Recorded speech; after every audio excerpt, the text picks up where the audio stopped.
Muy buenos días, amados hermanos, una vez más, a través de este medio de grabación, quiero conectarme con ustedes con una clase más del Instituto Bíblico. Le damos gracias al Señor Dios Todopoderoso porque en esta preciosa semana vamos a culminar lo que es el segundo parcial y vamos a comenzar la próxima semana el tercer parcial. Hemos tenido entonces primero, segundo y vamos al tercer parcial después de este fin de semana. Así que para mí es grato, hermanos, y a través de poder animarles a través de esta clase, que este es uno de los fundamentos de nuestra creencia como cristianos, como hijos de Dios. El tema que a continuación voy a compartir es la doctrina de Cristo, llamada también Cristología. La doctrina de Cristo. Bien, es importante entonces primeramente que definamos el término doctrina, ¿verdad? Empezando por ahí y poder estar bien claros cuando estamos hablando de las diferentes doctrinas que nos corresponde ser instruidos, porque las doctrinas son realmente las creencias fundamentales que nosotros tenemos como hijos de Dios. La definición de doctrina entonces es un conjunto estructurado de ideas, teorías y enseñanzas. Es una enseñanza que se da a una persona. Es una disciplina determinada. Así que es un conjunto estructurado de todas las enseñanzas que tenemos a través de la palabra de Dios que damos a conocer a todas las personas o a todos los hijos para que puedan tener un estilo de vida de disciplina y no solo creer, sino poner por obra cada una de las doctrinas que nosotros entendemos que son nuestro fundamento de creencia. Y cuando digo poner por obra es defender la fe. Tenemos en algún sentido enemigos del Señor. Está la gente inconversa, está la gente perversa, está la gente que hoy quiere torcer la palabra de Dios, está la gente que no quiere reconocer que hay un Dios creador, creen que todo es evolución y que todo es igualitario en este mundo, de que no necesitamos a Dios, que nosotros mismos podemos crear nuestro sistema de vida, ¿verdad? Y entonces ahí se va tergiversando y ahí se va corrompiendo todo lo que es la Santa Biblia o la sana doctrina del creyente. Así que también otra cosa que quisiera dejar bien claro en este estudio, antes de entrar a Cristología, que es la doctrina de Cristo, aunque ustedes ya recibieron la doctrina de la Trinidad. Esa es otra doctrina más que está en el conjunto de doctrinas que tenemos que aprender, ¿verdad? Dios Padre, Dios Hijo y Espíritu Santo. Ustedes ya tuvieron esa clase de la doctrina de la Trinidad. Pues antes de empezar, quisiera poner unos fundamentos y los vamos a llamar 3 niveles de doctrina. Y bien, es necesario aprender que el primer nivel fundamental de doctrina debe ser no negociable, como quien dice, a puño cerrado. Ningún cristiano alrededor del mundo puede negociar con estas doctrinas. Estas doctrinas son fundamentales y estas doctrinas no deben de fallar en la iglesia que ha sido salvada por el Cordero. Estas doctrinas, repito, no son negociables. A puño cerrado usted tiene que defenderlas. Si hay una iglesia que está fuera de este primer fundamento, del primer nivel de doctrinas, me temo en algún sentido que sea parte del cuerpo de Cristo. Así que hablando de doctrinas, para poder entender todo esto que estamos hablando en el estudio de las doctrinas, lo tenemos entonces estos 3 niveles de doctrina. El primero lo llamamos entonces el primer nivel, que es el fundamental, no negociable. Estas creencias unen a todos los cristianos. Estas creencias son las que nos llevan a ser parte de la Iglesia universal, de todo el cuerpo de Cristo. Y aunque hayan diferencias, como en el segundo nivel de doctrina o en el tercer nivel de doctrina, en este primer nivel no deben haber diferencias en ninguna de las iglesias locales alrededor del mundo, ¿verdad? Porque son las que unen a todos los cristianos. Primeramente, el primer nivel de doctrina habla de que hay 66 libros en la Biblia. Entonces, cuando usted vio la Santa Biblia, usted se dio cuenta que había 66 libros en ella, en ese estudio. Desde ahí partimos que, entonces, en el primer nivel de doctrina se encuentran los 66 libros de la Biblia. También que toda la Escritura es inspirada por Dios y sin error. Y que también hay un evangelio histórico, apostólico. Hay una encarnación debido a que Jesucristo es nacido de una virgen. Hay una muerte sustitutiva, una muerte corporal literal, una muerte física, pero también hay una resurrección, una ascensión y una entronización. Esos son, vamos viendo que estos puntos importantes pertenecen a los primeros niveles de doctrina y no son negociables en el cuerpo de Cristo. Son los que nos unen a nivel mundial como hijos de Dios o como parte de la iglesia del cuerpo de Cristo. También que existe el reino de Dios. También que la Trinidad, que Dios es tres personas, pero con un solo Dios, o sea, con un mismo fin, con un objetivo principal, pero son tres diferentes personas, pero son un solo Dios, porque todos están de acuerdo, están en la misma página, con el mismo corazón y con el mismo sentido.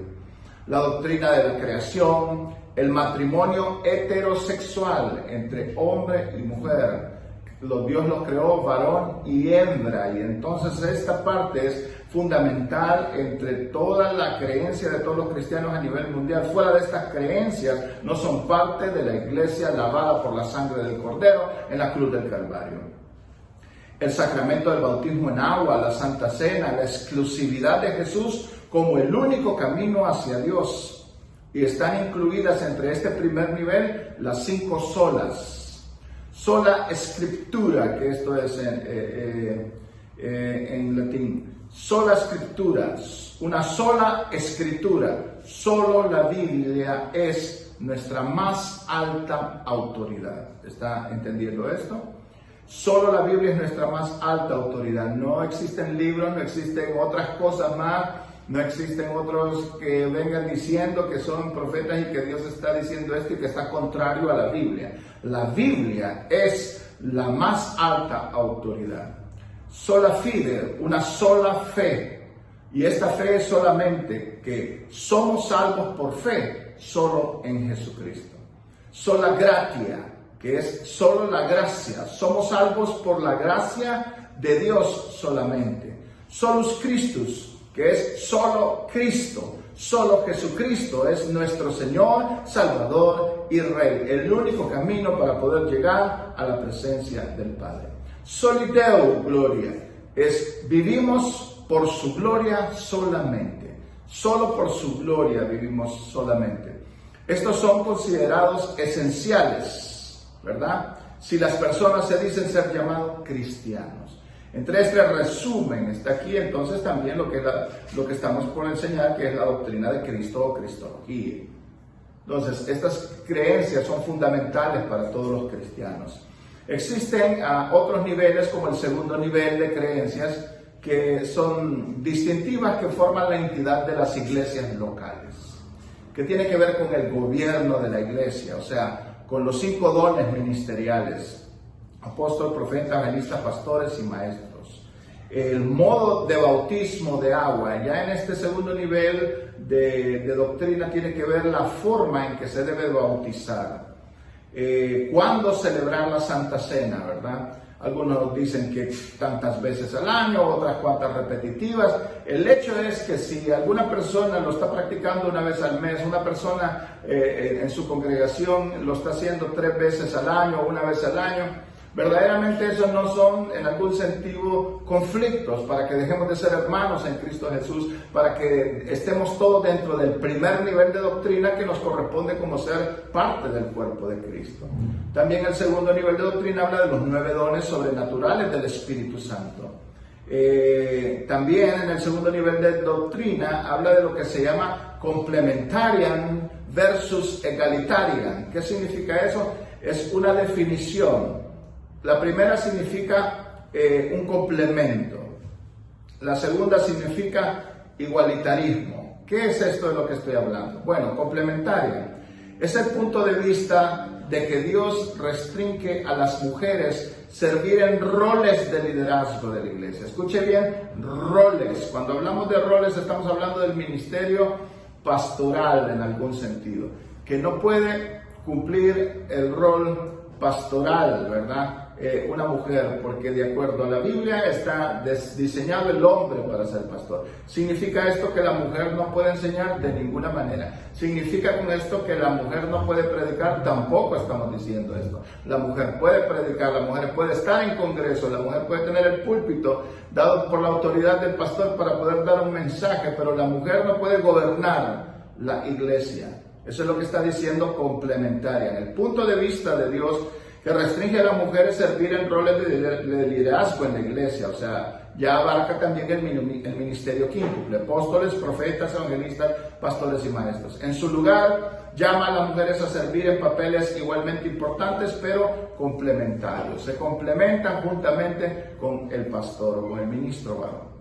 El otro punto de vista es igualitarismo. Es el punto de vista de que no hay restricciones basadas en el género sobre el ministerio en la iglesia, donde algunos dicen que las mujeres pueden ser pastoras, las mujeres pueden, y todo esto. Ahora, en este segundo nivel de doctrina tampoco en ningún sentido nos lleva a generar pleito o nos lleva a dividir lo que es el cuerpo de Cristo, porque hablamos del primer nivel de doctrina, que es en el donde todos estamos bien claros y no son negociables, y que eso nos une a todos alrededor del mundo como cristianos. Ya si hay alguna diferencia en el segundo nivel de doctrina, como que si la mujer debe pastorear o no debe pastorear, esto no debe desunir la iglesia universal del Señor. Entonces, con las dos posiciones que afirma ser basadas en la Biblia, es de crucial importancia para examinar plenamente qué es exactamente lo que la Biblia dice sobre en cuestión de complementario versus igualitario. Y el tercer nivel de doctrina, estos son considerados debatibles y no esenciales. Algunos los practican, otros no los practican. El que los practiquen o no los practiquen no significa en algún sentido que no son del cuerpo de Cristo, que no son parte de la iglesia redimida, ¿verdad? Porque el primer nivel de doctrina es el que nos mantiene a nosotros unidos como cuerpo de Cristo. Bien, entonces tenemos el tercer nivel, que estos son considerados debatibles y no esenciales, como escatología. ¿Qué significa esto? El rapto. ¿Cuándo y dónde y a la hora que será el momento del rapto? Si es antes de la tribulación, en tribulación o después de la tribulación. ¿Cuándo va a venir Jesús por su iglesia? ¿Antes de la gran tribulación, en la gran tribulación o después de la gran tribulación? Ese es un tercer nivel de doctrina que es debatible, que no es esencial como para poder decir si somos parte del cuerpo de Cristo universal o somos hermanos, ¿verdad? Porque hay áreas grises muchas veces en las interpretaciones de la Biblia. También el otro punto es cuándo y dónde y a qué hora se va a hacer el servicio de la iglesia, si es el sábado, si es el domingo, si es el miércoles, si es todos los días, si es en la mañana, si es en la tarde. Esas cosas son no esenciales sino debatibles, ¿verdad? De acuerdo a Romanos 14, las áreas grises de las que estaban hablando es, por ejemplo, si celebran Navidad o no celebran Navidad, si deben de comer X comida o no deben de comer, si la adoración y la alabanza debe de ser de esta forma, si primero la adoración o primero la alabanza y por último la adoración, si qué tipo de música preferenciales vamos a tener en la iglesia.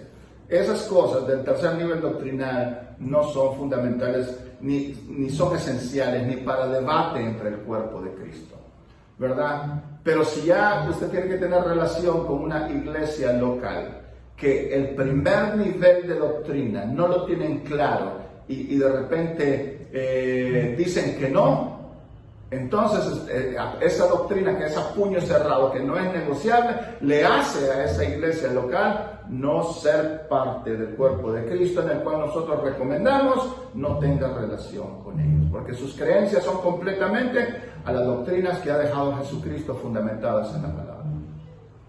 Así que estos son creencias personales, lo que estábamos hablando del tercer nivel de doctrina. Son creencias personales que podemos discutir libremente, pero que nunca podemos permitir la división o la separación debido a estos puntos. El primer nivel de doctrina es el más fundamental y es el que estamos enseñando a través del Instituto Bíblico, la Trinidad, y en este caso que vamos a comenzar, Cristología, lo que es la doctrina de Cristo.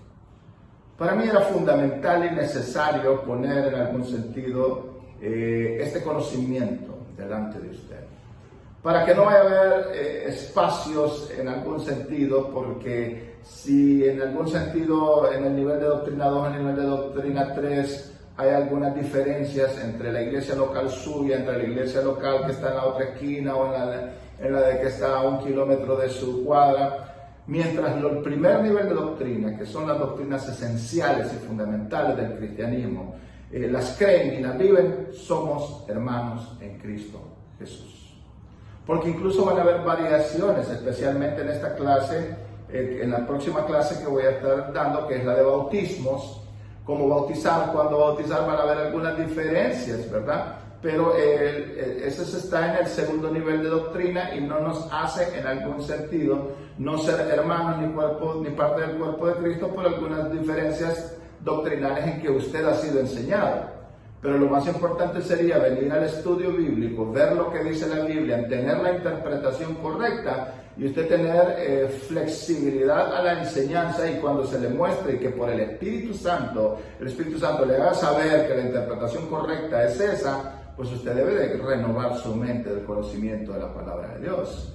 Así que, hermanos, para mí fue fundamental hablar sobre estos 3 niveles de doctrina, como también dejar bien claro lo que significa doctrina, ¿verdad? Y es, como dijimos anteriormente, es un conjunto estructurado de ideas, teorías y enseñanzas. Es también una enseñanza que se da a una persona en una disciplina determinada. Bien, entonces vamos a pasar ahora a lo que es nuestro estudio principal de lo que es Cristología o la doctrina de Cristo. Acompáñame entonces, por favor, a nuestro versículo clave, que se encuentra en la segunda carta de Juan, capítulo 7, versículos segunda de Juan del 7 al 10, solo es una carta. Segunda de Juan, versículos del 7 al 10. Porque muchos engañadores han salido por el mundo, que no confiesan que Jesucristo ha venido en carne. Quien esto hace es el engañador y el anticristo. Mirad por vosotros mismos, para que no perdáis el fruto de vuestro trabajo, sino que recibáis galardón completo. Cualquiera que se extravía y no persevera en la doctrina de Cristo, no tiene a Dios. El que persevera en la doctrina de Cristo, ese sí tiene al Padre y al Hijo. Si alguno viene a vosotros y no trae esta doctrina, no le recibáis en casa ni le digáis bienvenido. ¿Está escuchando? Si realmente la doctrina de Cristo no es el fundamento de ellos, usted no tiene por qué recibir a ninguna persona que diga que Jesús no es el Hijo de Dios, que Jesús no vino en carne, que Jesús murió en la cruz por nuestros pecados y fue resucitado y nos limpió con su preciosa expiación y nos redimió de toda la maldición de la ley con su muerte sacrificial. Si esto no es vital, porque son las esenciales, como vimos, el primer nivel de doctrina, esenciales y fundamentos básicos en la iglesia de Jesucristo. Y si alguno viene, dice, a vosotros y no trae estas doctrinas, no lo recibáis en casa ni le digáis bienvenido. Hablando de la doctrina de Cristo, la cual estamos por estudiar. Así que en la iglesia tenemos doctrinas principales que son el fundamento de nuestra fe, como lo vimos en el primer nivel. Una de estas doctrinas es la doctrina de Cristo. En la segunda epístola de Juan lo acabamos de ver y lo recalco nuevamente. Si alguno viene a vosotros y no trae esta doctrina, no lo recibáis en casa ni le digáis bienvenido. El primer punto principal que tenemos que ver de la doctrina de Cristo es que es la deidad de Jesucristo, que es Dios y que es 100% Dios. Esto pues ya debe ser refrescar la memoria en usted si vio la doctrina de la Trinidad, donde habla de Dios Padre, Dios Hijo y Dios Espíritu Santo. 100% Dios, la deidad de Jesucristo. La palabra deidad significa naturaleza divina, esencia divina. O sea, no solo Jesucristo, vamos a ver que fue humano, que tomó forma de carne, de hombre, sino que era Dios, en el principio con Dios, porque es Dios y seguirá siendo Dios. Por eso se llama la deidad de Jesucristo, tiene una naturaleza divina y es 100% Dios. Para dejar claro este punto, vamos a Juan capítulo 1, versículo 1.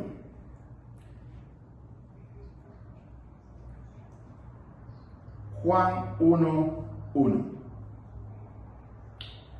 Y vamos a ver aquí en este punto la preexistencia de Cristo. Que Cristo existía antes de la fundación de este mundo. Antes de que el mundo fuera creado. Declaraciones bíblicas muestran más bien que el mundo fue creado por Él y para Él. Todo lo que está dentro también del mundo. Así que la preexistencia de Cristo la vemos en Juan capítulo 1, versículo 1, donde dice la Biblia: en el principio era el Verbo, y el Verbo era con Dios, y el Verbo era Dios. Juan nos dice entonces que el Verbo, esa palabra logos, existía desde el principio. Si nosotros vemos en Génesis 1:1, vamos a ver este principio, ¿verdad? Y creó Dios los cielos y la tierra. Creó Dios los cielos y la tierra. Es vital importancia que Él existía desde antes de la fundación del mundo. Creó Dios los cielos y la tierra. Y hablando de que Jesucristo es una deidad divina y que es Dios y que existía con el Padre desde antes de la creación del mundo, estamos bien claros entonces que la preexistencia de Cristo muestra que es esa deidad o esa naturaleza divina, el Hijo de Dios.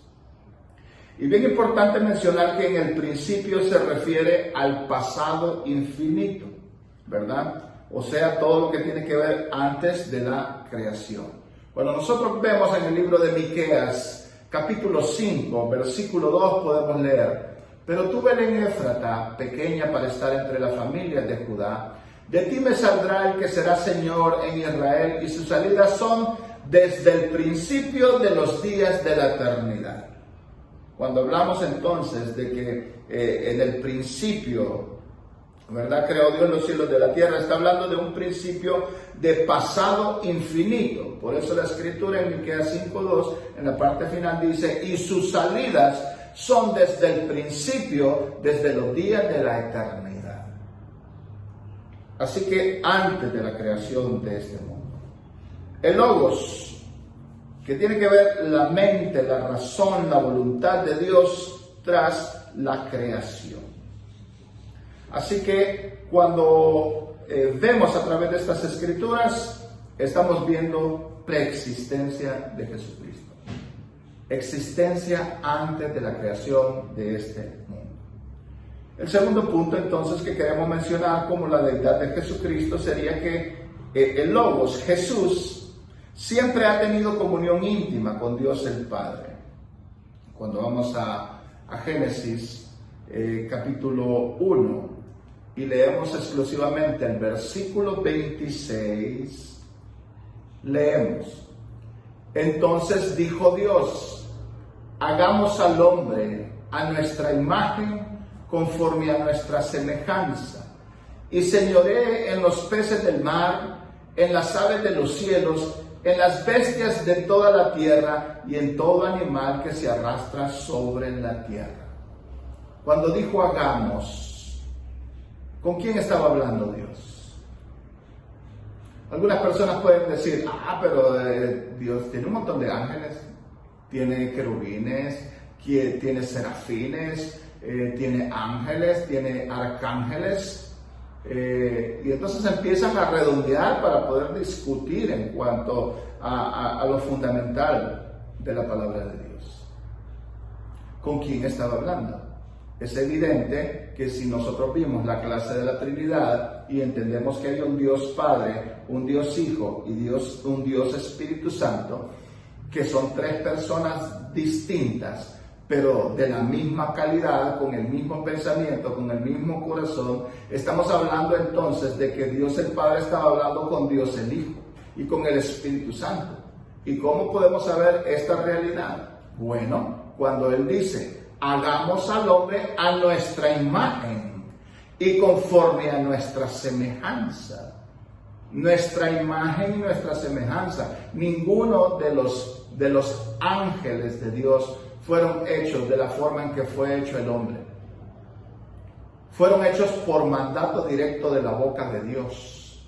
No usó sus manos, no sopló aliento de vida en el hombre, no sopló espíritu, Dios poniendo espíritu dentro del cuerpo inerte que había hecho con sus manos del polvo de la tierra.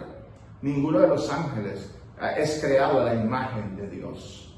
Entonces el que está a la imagen de Dios es Dios Hijo, Dios Espíritu Santo y la esencia misma que es Dios el Padre. Entonces cuando Dios dice, entonces Dios dijo, hagamos al hombre a nuestra imagen conforme a nuestra semejanza, está claramente hablando de que es Dios Padre, Dios Hijo y Dios Espíritu Santo el que está en el escenario hablando sobre la creación del hombre.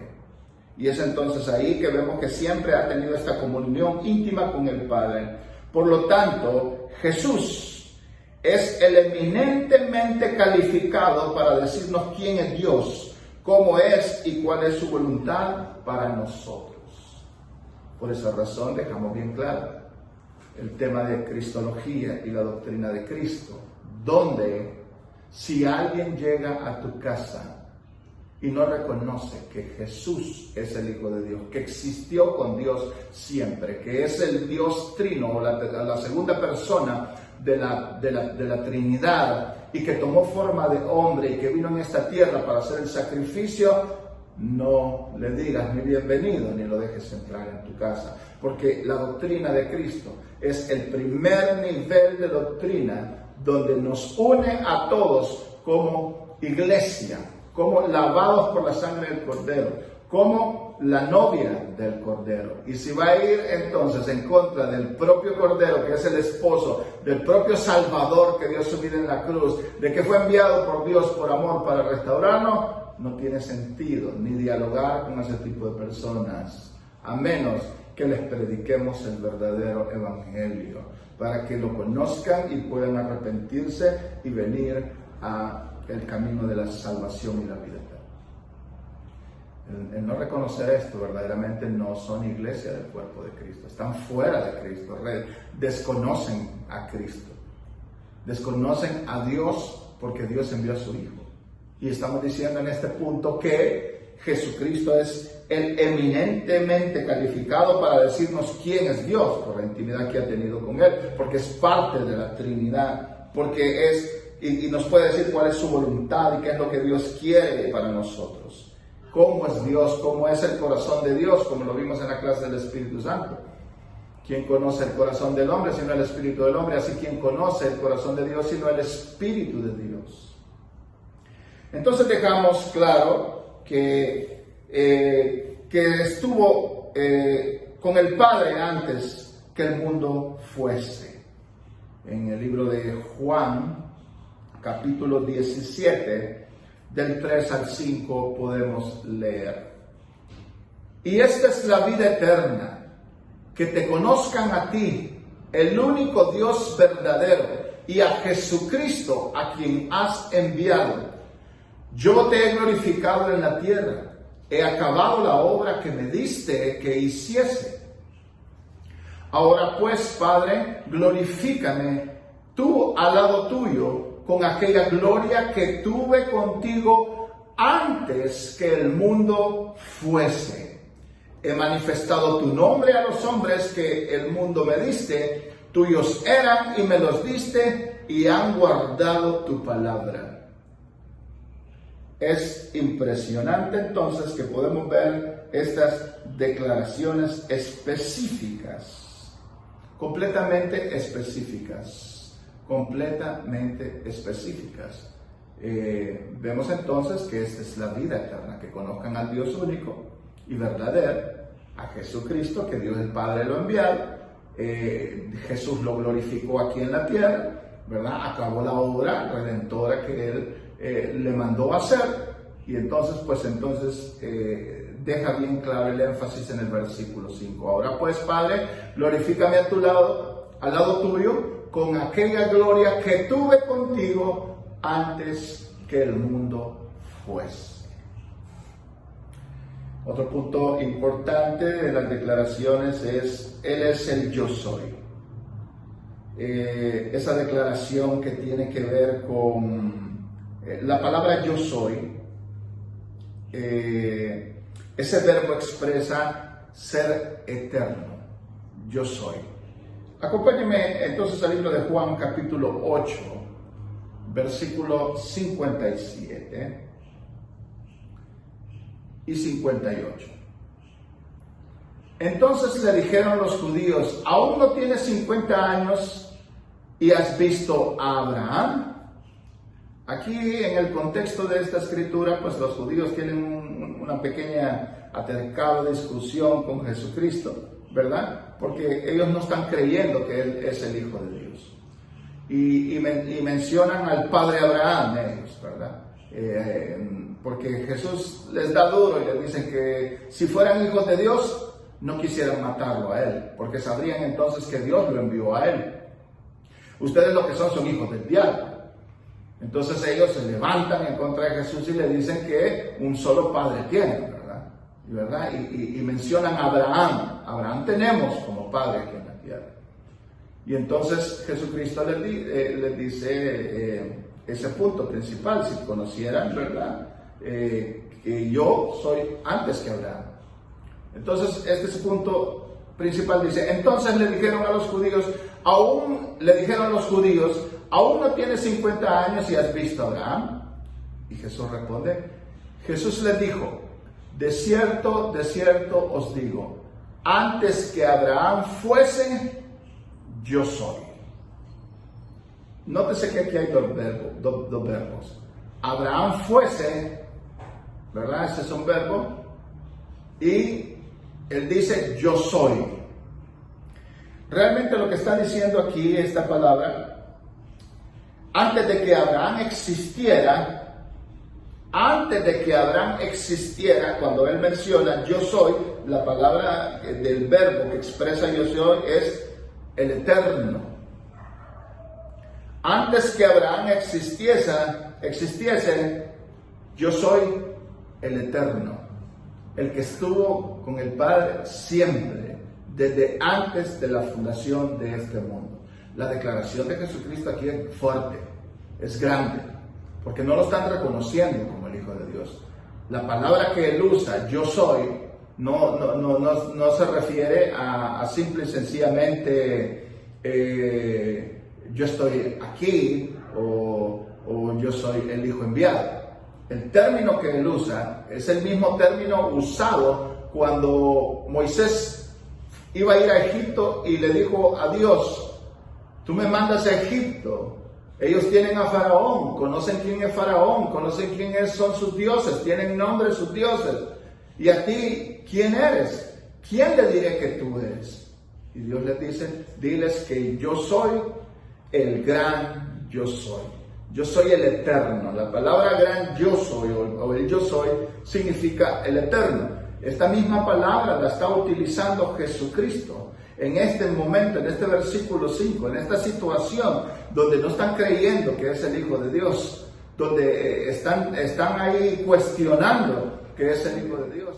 De cierto os digo, antes que Abraham fuese, yo soy. Antes de que Abraham existiese, yo soy el eterno, el que ha estado con el Padre, el gran yo soy, que es el Padre. Yo soy parte del eterno. Esto es fundamental. Esto está dejándole en algún sentido bien claro a todos los que estaban ahí quién era. Entonces, al libro de Juan capítulo 6, versículo 51, donde vamos a estar viendo que Jesús vino del cielo, vino del Padre y regresó. Dice Juan 6:51, yo soy el pan vivo que descendió del cielo. Si alguno comiere de este pan, vivirá para siempre. Y el pan que yo le daré es mi carne, la cual yo daré por la vida del mundo. Otro punto importante que queremos ver entonces de la deidad de Jesucristo, de Jesús el Logo, ¿verdad? De esta naturaleza divina, se encuentra en Juan capítulo 1, versículos del 2 al 3.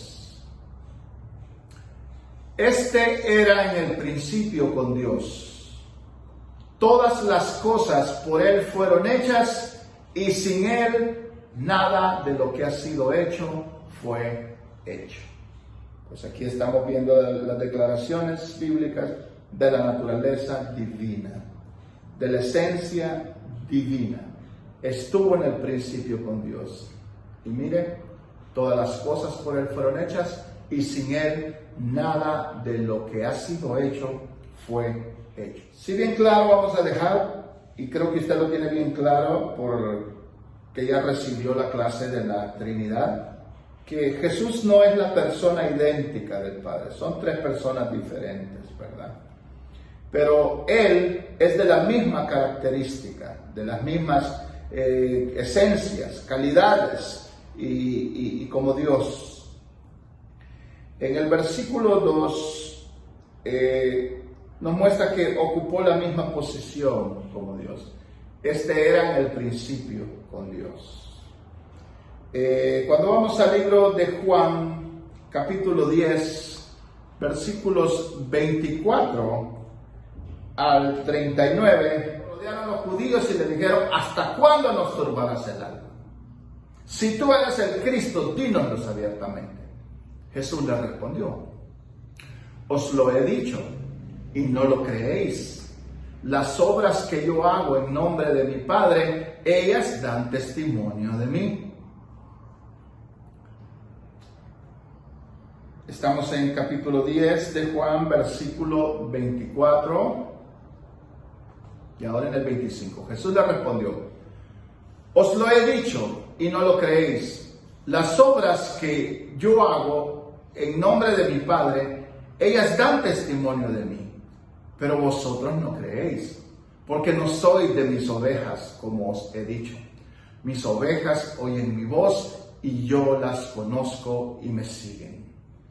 Y yo les doy vida eterna y no perecerán jamás, ni nadie las arrebatará de mi mano. Mi Padre que me las dio es mayor que todos y nadie las puede arrebatar de la mano de mi Padre. Yo y el Padre uno somos. Entonces los judíos volvieron a tomar piedras para apedrearle. Jesús le respondió, muchas buenas obras os he mostrado de mi Padre. ¿Por cuál de ellas me apedreáis? Le respondieron los judíos diciendo, por buena obra no te apedreamos, sino por la blasfemia, porque tú siendo hombre te haces Dios.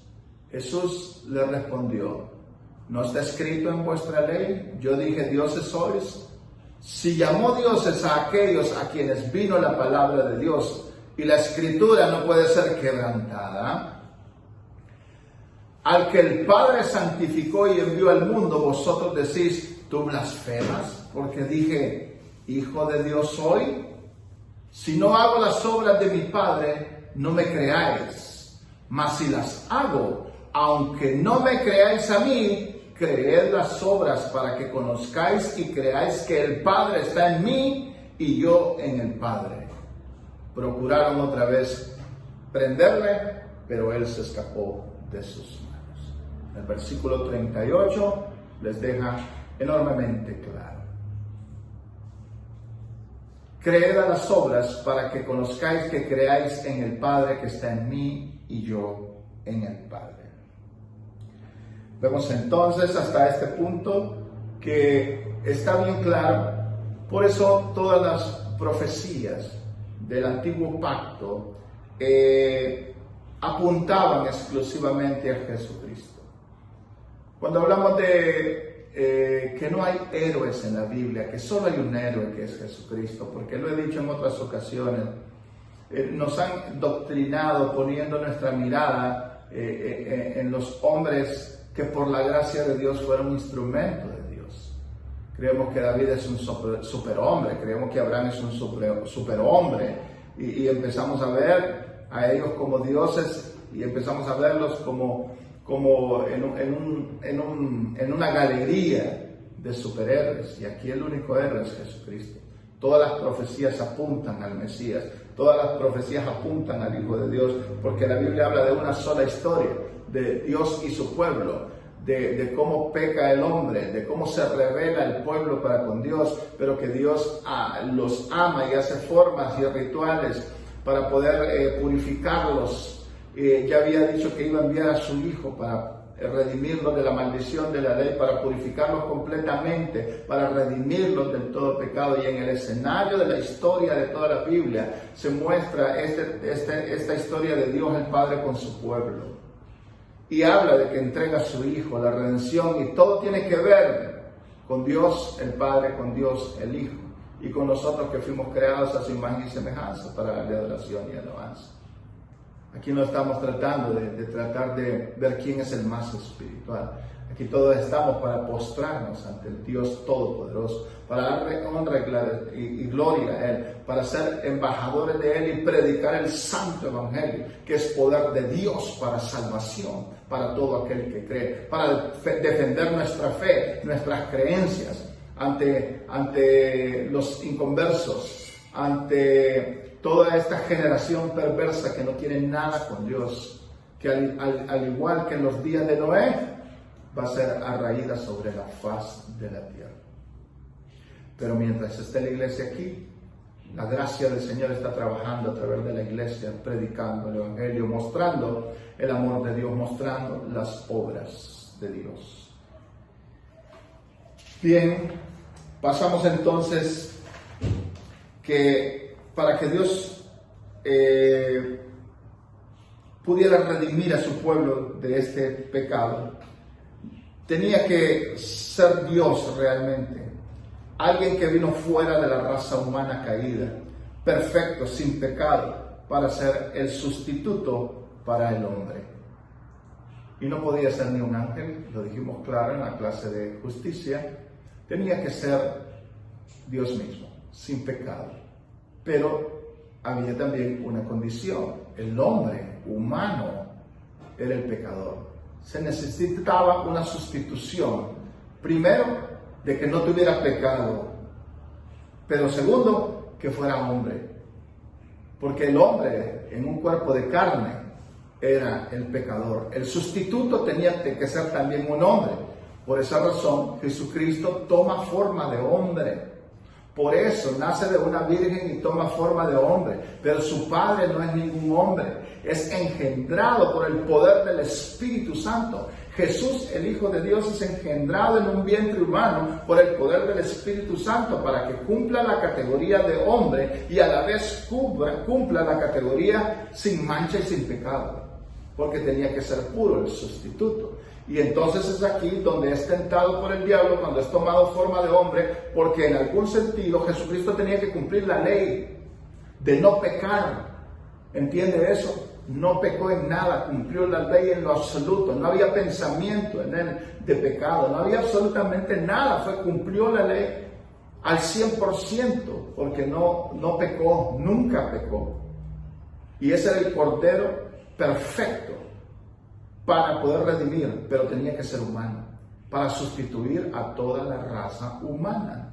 Y es aquí donde tiene sentido que tome forma de hombre. El punto siguiente entonces es ver la humanidad de Cristo. En el libro de Juan capítulo 1, versículo 14, y aquel verbo fue hecho carne y habitó entre nosotros.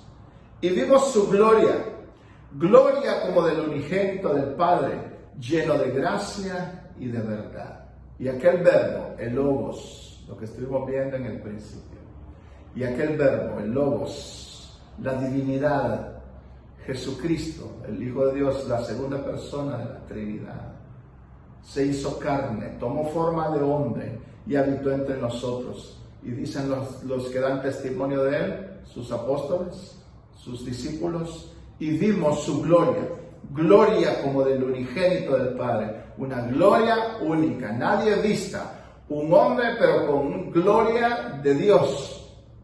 Un hombre en un cuerpo con gloria del unigénito del Padre, lleno de gracia y de verdad. Estamos hablando entonces de Jesucristo 100% hombre y un Jesucristo 100% Dios. Y vemos entonces que la profecía en Isaías capítulo 9, versículos del 6 al 7, lo demuestra. Porque un niño nos es nacido, hijo nos es dado, y el principado sobre su hombro se llamará su nombre admirable, consejero, Dios fuerte, Padre eterno, príncipe de paz. Lo dilatado de su imperio y la paz no tendrá límite sobre el trono de David y sobre su reino, disponiéndolo y confirmándolo en juicio y en justicia desde ahora y para siempre. El celo de Jehová de los ejércitos hará esto. Vemos claramente entonces que la profecía de Génesis capítulo 3 versículo 15 se cumple en el momento de la encarnación. Génesis 3:15 dice: y pondré enemistad entre ti y la mujer, entre tu simiente y la simiente suya. Y lo hemos dicho y siempre hago esto, de la simiente de la mujer. Y estamos hablando de la mujer, van a ser uno. Y vamos a ver más adelante cómo es por obra del Espíritu Santo. Van a ser uno que va, en algún sentido, el adversario herir la cabeza de él, pero él le herirá el carcañal. Destronará completamente el imperio, o al imperio toda autoridad y potestad que le fue entregada prácticamente por el mismo hombre cuando desobedeció a Dios y obedeció al adversario. Pero aquí que la muerte entra uno, pero la vida también viene por uno. El postrer Adán, Jesucristo tomando forma de hombre, el Hijo de Dios puro, sin defecto y sin mancha. Entonces vamos a Lucas capítulo 1, versículos 26 al 35 y vemos el nacimiento del Hijo de Dios, cuando toma forma de hombre, cuando es encarnado, ¿verdad? Emmanuel, Dios con nosotros, cuando es encarnado en María, en una virgen. Al sexto mes, el ángel Gabriel fue enviado por Dios a una ciudad de Galilea llamada Nazaret. Una virgen desposada con un varón que se llamaba José, de la casa de David, y el nombre de la virgen era María. Entrando el ángel en donde ella estaba, dijo: salve, muy favorecida, el Señor es contigo, bendita tú entre las mujeres. Mas ella, cuando vio, se turbó por sus palabras y pensaba: ¿qué salutación sería esta? Entonces el ángel le dijo: María, no temas, porque has hallado gracia delante de Dios, y ahora concebirás en tu vientre y darás a luz un hijo, y llamarás su nombre Jesús. Este será grande y será llamado Hijo del Altísimo, y el Señor Dios le dará el trono de David su padre, y reinará sobre la casa de Jacob para siempre, y su reino no tendrá fin. Entonces María dijo al ángel: ¿cómo será esto? Pues no conozco varón. Respondiendo el ángel le dijo: el Espíritu Santo vendrá sobre ti, y el poder del Altísimo te cubrirá con su sombra, por lo cual también el santo ser que nacerá será llamado Hijo de Dios.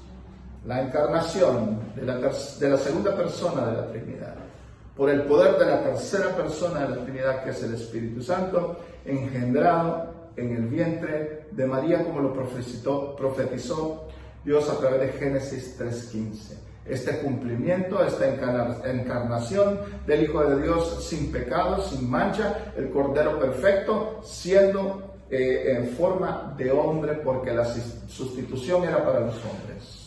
Y entonces tenía que mostrarse prácticamente la justicia de Dios completa en ese entorno. Emmanuel, Dios con nosotros.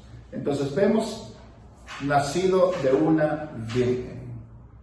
Isaías capítulo 7, versículo 13 y 14 fueron prácticamente las profecías de este cumplimiento. Dijo entonces Isaías: oíd ahora, casa de David, ¿os es poco el ser molestos a los hombres, sino que también lo seáis a mi Dios? Por tanto, el Señor mismo os dará señales aquí, que la Virgen concebirá y dará a luz un hijo, y llamará su nombre Emmanuel, que es traducido Dios con nosotros. Y es aquí donde estamos viendo en este escenario cómo es que el Cordero está prácticamente preparado, humano y perfecto. Perfecto por la parte de ser Dios, y humano, siendo puesto en un vientre con la naturaleza que nosotros tenemos, la naturaleza que nos arrastra en la carne para hacer las cosas opuestas a la voluntad de Dios, la naturaleza que exige y demanda las cosas de este mundo. Pero es ahí donde vemos el poder de Dios obrando completamente en el libro de Hebreos capítulo 4, versículo 14 al 15. Por tanto, teniendo un gran sumo sacerdote que traspasó los cielos, Jesús, el Hijo de Dios, retengamos nuestra profesión. Porque no tenemos un sumo sacerdote que no pueda compadecerse de nuestras debilidades, sino uno que fue tentado en todo, según nuestra semejanza, pero sin pecado. Vemos entonces claramente que fue tentado en todo, según nuestra semejanza de carne, ¿verdad? Pero sin pecado. Dejamos claro entonces que es el hombre perfecto. El hombre con naturaleza de debilidad humana, pero Dios con el poder sobrenatural para cumplir y obedecer todo lo que el Padre le mandó a obedecer. Entonces dejamos bien claro esta parte, que tenía que ser un hombre para pagar el precio del pecado, o sea, la muerte, porque dejamos claro que la paga del pecado es la muerte. Y dejamos claro también que Jesús no fue pecador, no tenía pecado, era perfecto, pero tomó los pecados de toda la raza humana. Por esa razón, al tener todos los pecados de la raza humana, Dios mira a Jesús como el pecador, y la ira de Dios cae sobre Jesús. Pero es aquí donde está la sustitución, y entonces cuando Jesús paga el precio y es resucitado de entre los muertos, Jesús hace posible que Dios nos mire como miraba Dios a su Hijo antes de tener los pecados de la humanidad, justos. Nos mira a Dios justos delante de Él. ¿Por qué? Porque es una sustitución. Jesús toma nuestro lugar y nosotros tomamos el lugar de Jesús. Esta es la sustitución y tenía que ser humano para que pudiera el precio tener el valor real. Porque Él sintió todo lo que todo un ser humano debía de sentir después de experimentar la muerte. Y aún dice la Escritura que el infierno quiso retener. Para finalizar, entonces vamos a ver el testimonio de Juan, cuando ya el Verbo está completamente, o el Hijo de Dios encarnado y, por así decirlo, en acción. En primera de Juan capítulo 1, versículo 1 al 2 leemos: lo que era desde el principio, lo que hemos oído, lo que hemos visto con nuestros ojos, lo que hemos contemplado y palpado en nuestras manos tocante al Verbo de vida, porque la vida fue manifestada y la hemos visto, y testificamos y os anunciamos la vida eterna, la cual estaba con el Padre y se nos manifestó. Qué testimonio y de qué declaración tan importante la que el apóstol Juan está dando aquí a través de la inspiración del Espíritu. Vemos también entonces el testimonio del apóstol Pablo, el perseguidor de la iglesia, el que mataba cristianos. Lo vemos en Filipenses capítulo 2 y lo vamos a leer desde el versículo 5 al 11.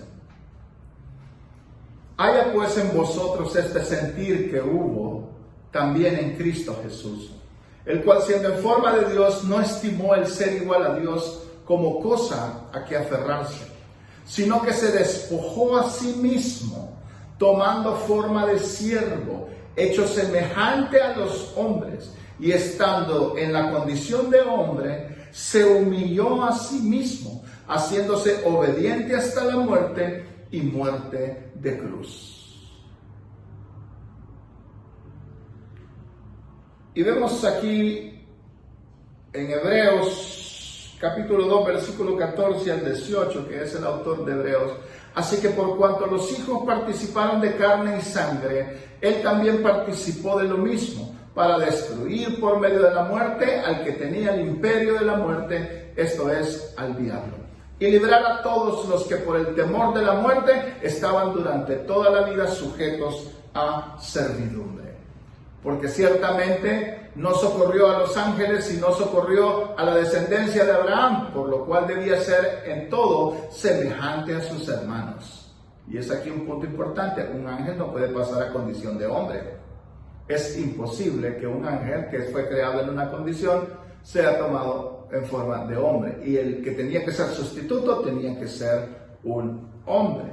Por esa razón dice: por lo cual debía ser en todo semejanza a sus hermanos, para venir a ser misericordioso y fiel, sumo sacerdote en lo que a Dios se refiere, para expiar los pecados del pueblo.